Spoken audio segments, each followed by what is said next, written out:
what would you say, like, what kind of clients typically book high-end services, and how do you track them to your salon?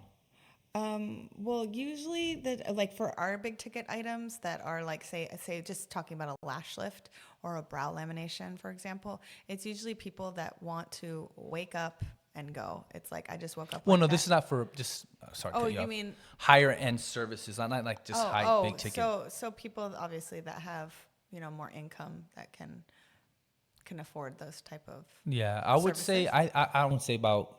Well, you do. Or So, sometimes people save up well, for when they say higher end services, based on like your location, you set your price points. yes. So if you're, let's say we're in Santa Monica, and then there's Beverly Hills, and then there's the San Fernando Valley, you adjust your prices accordingly by doing your due diligence and research on different salons offering those. Well, even like in our LA salons, we charge more than our Austin salon because Yeah.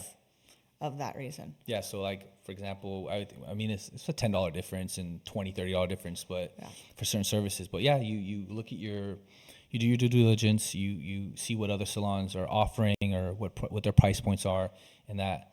But yeah, I mean, high end services, if you're offering them, usually it's geo targeted clients. So the second part of the question is how do you track them?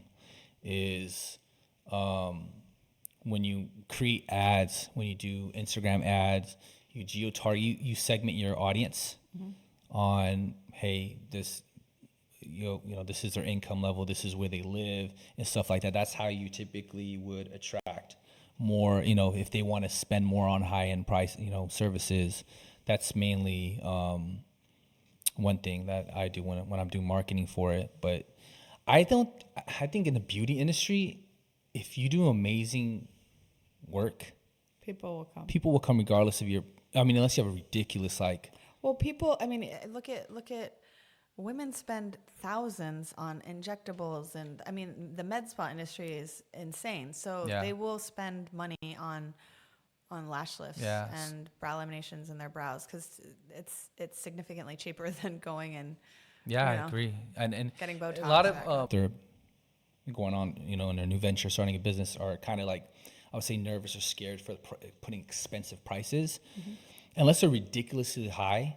Be confident when you put your prices out there and your work that you do and the services you provide, because people will pay for it if you Yes. do a great job and you're confident in the way you set your business, branding, how you brand your business. Unless you're going after like celebrities and you want to charge a ridiculous price, I think just be confident, reaching out to these high end for these high end services for these customers, and that you'll be surprised they will actually pay for it. And then obviously sometimes there'll be customers saying, hey, that's a pretty high price, or this is what, this is pretty expensive. But like, that's our price point. That's how I Yeah. value your time. That's what I always tell you: value your time, value your worth. And when you go into this, and when you go into this industry, Yep.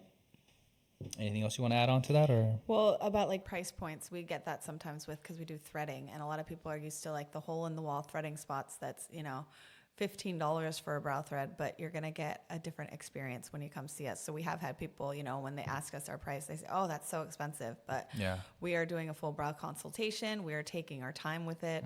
We're not just like That's the branding part. throwing you in the chair and going. Yeah, that's the for branding it, part. You give them an experience. Yeah. So they're coming there for your experience and for the service and the quality of the work. So Yes. that's when you do that with your business.